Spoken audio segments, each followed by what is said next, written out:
মধু নেবে গো মধু। ও মধুবালা, তোমায় কতদিন পর দেখলাম, তুমি আর আসো না কেন? হাসান,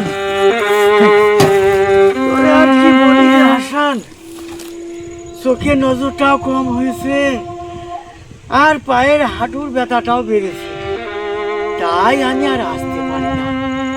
দুমুঠো পেটের ভাতের জন্যে এ গা ও গা, আর আমার ঘুরতে ভালো লাগে না রে হাসান। এরপরে আমি মধুর ব্যবসাটা ছেড়ে দেবো। তোর মা? আমার মা তো একলাই সম্বল ছিল, আমার মাও তো চলে গেল। ও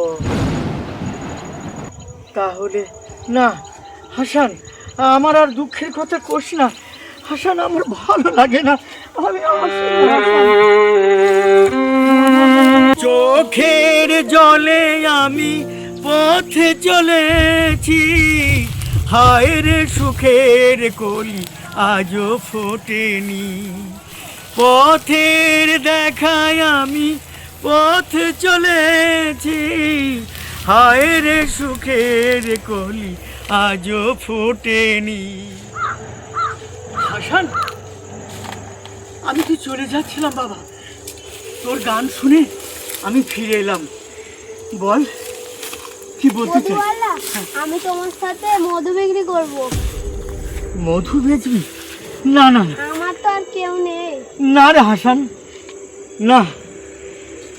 এ তোমার ভাইটা আমাকে দাও।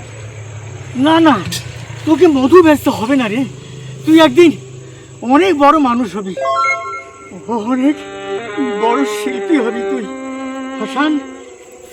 মধু তোকে বেচতে হবে না। না রে হাসান, তুই তুই অনেক বড় মানুষ হবি। ঠিক আছে হাসান, আমি চলি রে, আমি চলি, আসি। মধুবালা আমাকে নিল না, এবার আমি কি খাবো? আবার আমাকে ভিক্ষা ছাড়া আর কিছু করতে হবে না।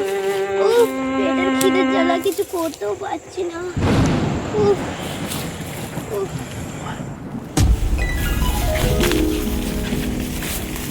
একটা টাকা দাও গো বাবু, একটা টাকা দাও, পথের পাশে কাঙ্গাল কানে একটু ফিরে যাও গো বাবু, একটা পয়সা দাও গো বাবু, একটা টাকা দাও।